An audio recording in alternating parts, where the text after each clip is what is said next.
Dan informasi arus lalu lintas terkini serta tempat wisata libur Natal dan Tahun Baru. Kita pantau bersama jurnalis Kompas TV, ada Masni Rahmawati di Stasiun Senen Jakarta dan jurnalis Kompas TV Niko Anggriawan di Pelabuhan Merak serta jurnalis Kompas TV Sinta Dewi di Bali. Kita akan ke Masni terlebih dahulu.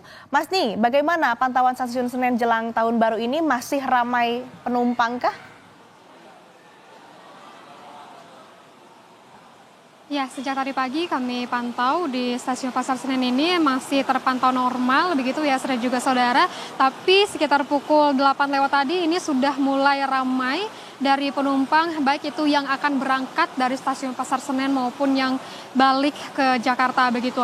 Kalau data terakhir yang kami dapat dari PT KAI terkhususnya di Daop 1, per pagi ini dari Daop 1 ini sudah kedatangan penumpang sebanyak 41.801 penumpang untuk tanggal 30 Desember 2024 ini menurun sedikit begitu dari kemarin pada tanggal 29 Desember 2024 ini yang sudah datanya mencapai 43.261 penumpang yang sudah sampai di Daop 1. Dan untuk data kedatangan pada hari ini tentunya masih belum fix begitu ya, masih sementara karena untuk kedatangan dari penumpang ke Daop 1 dan juga terkhususnya di stasiun Pasar Senen ini masih berlangsung begitu.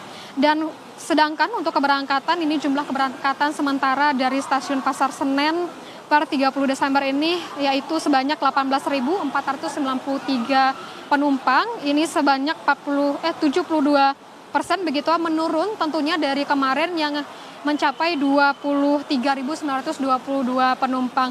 Dan kalau misalnya kita mengamati dengan pandangan mata begitu, Asri juga saudara, tentunya untuk bagaimana dengan kepadatan penumpang yang ada di stasiun Pasar Senen ini tentunya tidak terlalu banyak dari beberapa hari yang sebelumnya, di mana kita ketahui untuk puncak dari arus balik libur Natal 2024 itu sebenarnya kemarin pada tanggal 29 Desember 2024. Tapi kita masih menunggu bagaimana dengan pergerakan penumpang di stasiun Pasar Senen ini, mengingat kalau kita melihat bagaimana dengan jam kedatangan dan juga jam keberangkatan kereta begitu ya, adanya antrian-antrian dari penumpang yang akan masuk ke kereta begitu biasanya terjadi setengah jam sebelum kereta ini berangkat.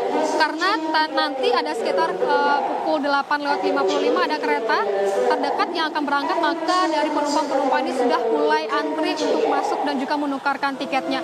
Kalau kita berbicara mengenai tiket sendiri, Asri juga saudara, dari pihak PT KAI ini menyebutkan bahwa masih bisa membeli tiket secara langsung di loket di stasiun Pasar Senen ini atau OTS begitu ya. Karena ini mengingat ada beberapa tiket yang masih tersedia untuk hari ini atau untuk hari-hari kedepannya begitu. Ini berarti dari penumpang yang ingin berangkat ke beberapa wilayah ke Pulau Jawa begitu tidak perlu khawatir karena tiket masih bisa dibeli baik itu melalui online maupun melalui langsung dari stasiun Pasar Senen ini. Asri. Baik Masni, dari Stasiun Senen kita bergeser ke Pelabuhan Merak, Banten. Ada jurnalis Kompas TV Niko Anggriawan di sana. Kalau saya lihat saat ini pagi ini kondisinya cuacanya hujan.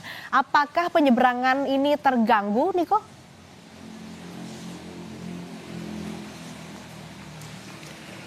Ya, Asri dan juga saudara, kalau misalnya kita bisa gambarkan pada situasi pagi ini di Pelabuhan Merak sendiri, cuacanya ini hujan dengan intensitas ringan hingga sedang. Dan kalau misalnya terkait dengan mekanisme dari pelayaran sendiri atau aktivitas dari pelayaran penyeberangan dari Pelabuhan Merak menuju ke Pelabuhan Bakahuni Lampung ini masih belum ada update dari ASDP sendiri bagaimana nantinya mekanisme yang akan dilakukan untuk menjamin keselamatan penumpang terkait dengan cuaca yang saat ini mengguyur di kawasan Pelabuhan Merak.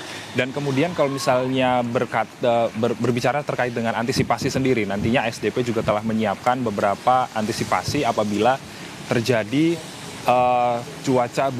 potensi cuaca buruk yang diprediksi oleh BMKG ini terjadi di akhir tahun. Dan sejumlah mekanisme tersebut nantinya ini ASDP akan memberhentikan atau menyetop aktivitas pelayaran untuk menjamin keselamatan penumpang dan juga penyeberangan.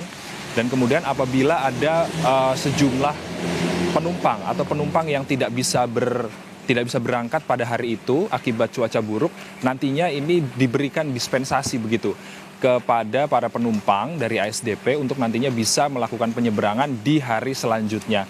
Dan kalau misalnya kalau misalnya kita melihat dari situasi lalu lintas di sekitar kawasan Pelabuhan Merak sendiri ini masih tergolong ramai lancar, itu artinya tidak ada kepadatan di Pelabuhan Merak sendiri hingga mengular ke kawasan badan jalan seperti itu. Itu berarti bisa dibilang kawasan Pelabuhan Merak hingga pagi ini berlangsung ramai lancar. Dan benar apa kata Asri tadi sempat disinggung bahwa ada 417.000 penumpang ini sudah menyeberang dari Pelabuhan Merak menuju ke Pelabuhan Bakauheni, termasuk diantaranya ini 99.000 kendaraan yang sudah menyeberang ke Pelabuhan Bakauheni Lampung. Dan adapun kalau misalnya kita terkait dengan prediksi arus balik sendiri dari Kementerian Perhubungan mengatakan bahwa dari 110 juta pergerakan penumpang yang nantinya, pergerakan masyarakat yang nantinya akan mewarnai libur Natal dan Tahun Baru, 50%-nya ini menggunakan kendaraan pribadi, termasuk nantinya akan memakai jasa-jasa penyeberangan di seluruh Indonesia dan termasuk di Pelabuhan Merak sendiri. Dan dari angka tersebut diprediksi bahwa tanggal 1 dan 2 Januari ini akan menjadi arus balik dari para masyarakat yang telah berlibur Natal dan Tahun Baru. Asri. Baik, itu tadi dari Merak, meskipun cuaca hujan, cuaca buruk, tapi pergerakan di sana masih terpantau lancar. Kita bergeser lagi saudara, kita pantau di Bali, ada jurnalis Kompas TV, Sinta Primadewi. Sinta, kalau pagi ini di Bali pantauannya seperti apa? Kalau ada kepadatan, antisipasi apa yang disiapkan oleh polisi? Baik Asri dan saudara, dari pantauan kami khususnya di kawasan Sanur, tepatnya di Jalan Bypass Ngurah Rai, saat ini terpantau ramai lancar.